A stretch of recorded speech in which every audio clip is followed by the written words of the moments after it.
喺今集開始之前，希望睇緊呢條片嘅朋友，如果你中意今集嘅內容，希望你訂閱我哋頻道同按個 like 以作對我哋嘅支持。各位好啊，又嚟到長毛教室啦。咁而家見到台面上面有2塊鱈魚扒啦，咁好明顯今次我哋整鱈魚嘅。今次我哋會特別少少，我哋會用日式嘅方式去煮呢個鱈魚扒嘅。今集日式照燒鱈魚扒。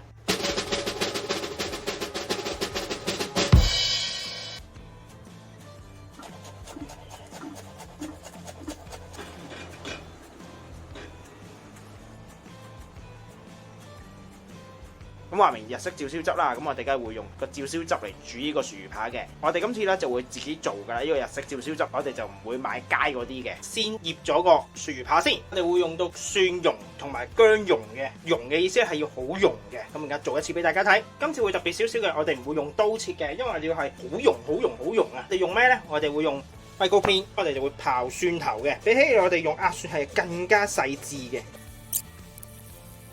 刨完蒜頭就刨埋嚿薑，刨完晒之後，我哋就會加1茶匙嘅鹽，半茶匙嘅胡椒粉，攪勻佢，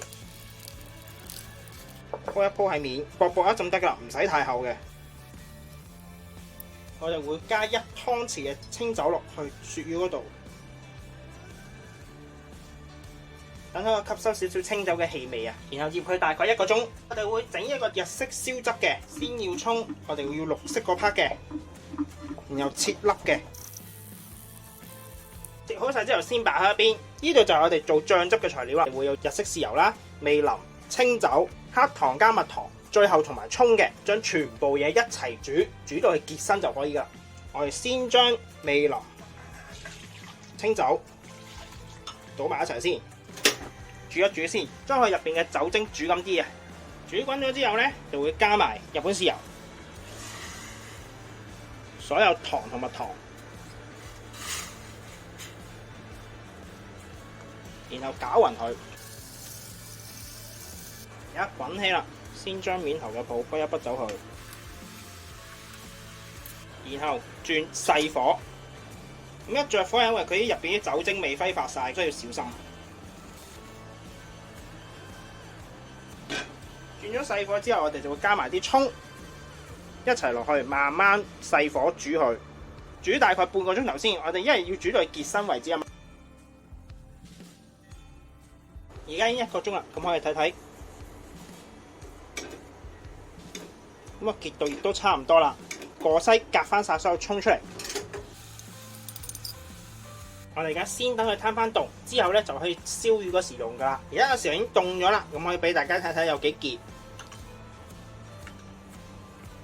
佢唔係結到好似個膏咁嘅，咁但係咧會見到佢哋已經箍住咗喺個匙羹上面噶啦。呢個結度咧就差唔多噶啦，你可以再結身啲嘅，但係咧就會好容易燶噶啦。呢個結度咧我哋就啱啱好可以俾我哋搽喺啲食材上面。而家我哋先將條魚上面嘅薑蓉、蒜蓉清洗咗佢先，洗完之後用廚房紙印一印翻乾表面嘅水。我哋就可以攞鱈魚扒去焗啦。焗嘅時候我哋都係先喺個架上面搽少少油。然後將鱈魚扒擺上架上邊，用匙羹滗啲汁倒落鱈魚扒上邊。點解呢？因為我哋會用個掃勻佢嘅。如果我哋呢個掃咧掂完鱈魚之後，再掂個汁咧，就好容易會變壞啊！因為你又掂個生肉之後咧，你又擺翻落雪櫃雪咧，魚係生噶嘛，有菌噶嘛，有機會個醬咧就唔擺得耐噶啦。我哋就唯有逐少咁加落去啦，避免生肉同熟肉互相交叉感染。搽完一邊之後，反轉搽埋另一邊，然後我哋就入爐燒啦，開始。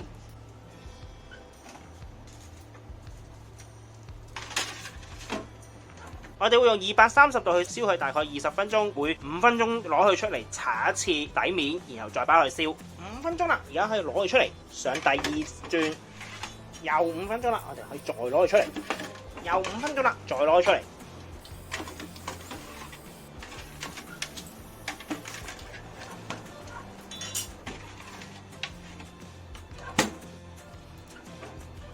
可以攞佢出嚟啦，而家基本上已經熟透咗啦條魚，最後咧就喺上面再加多少少汁就夠噶啦。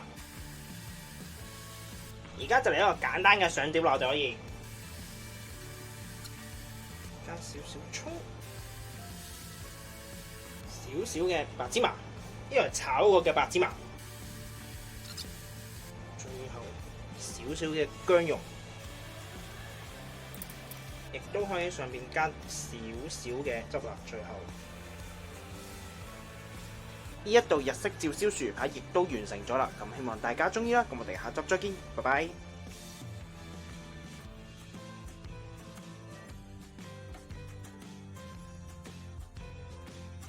而家嚟試一試味，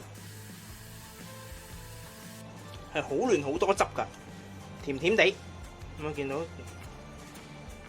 仲係好多水分嘅啲肉。今集亦都差唔多啦，多謝各位收睇。詳細食譜我哋會上載喺 Facebook 專頁度，有興趣嘅話可以上去查閱。另外，如果中意我哋頻道嘅話，希望可以訂閱我哋頻道同按個 like 以作對我哋嘅支持。希望大家中意啦，我哋下集再見，拜拜。